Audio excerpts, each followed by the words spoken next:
Please. I was the Speaker of the Parliament.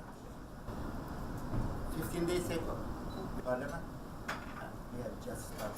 Mimi, Albania. She's good, yeah. No legislation.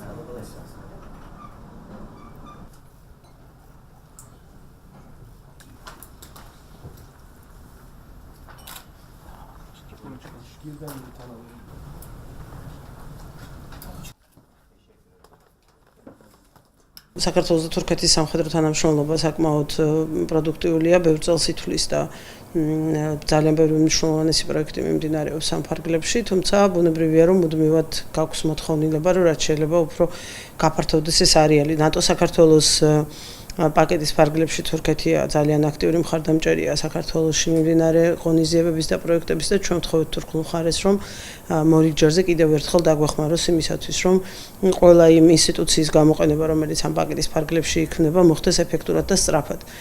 ჩვენ უკვე 2016 წლის განმავლობაში მზად ვიქნებით რომ პირველ ნაკაც ადამიანების სამხედრო მოსამსახურეების უმასპინძლოთ საქართველოში JTEC-ის ფარგლებში, ისევე როგორც თავდაცვის ინსტიტუციონალური განვითარების სკოლის მსმენელებად და მე დარწმუნებული ვარ, რომ თურქეთის შეერაღებული ძალები იქნებიან ერთ-ერთი მოსარგებლე ქვეყანა ამ სიკეთის.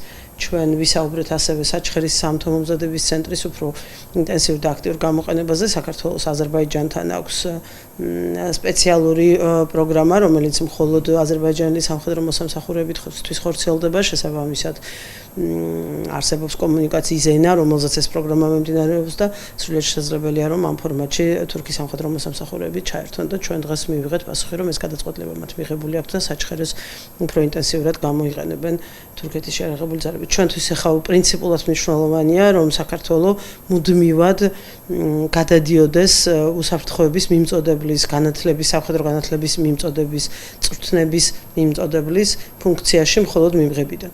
და აი ამ პროცესში რა თქმა უნდა ეს ფორმატები გნებავთ ორმხრივ ქართულ-თურქული და გნებავთ ქართულ-თურქულ-აზერბაიჯანული არის ერთ-ერთი უფრო ყველაზე მნიშვნელოვანი ინსტრუმენტი ჩვენთვის.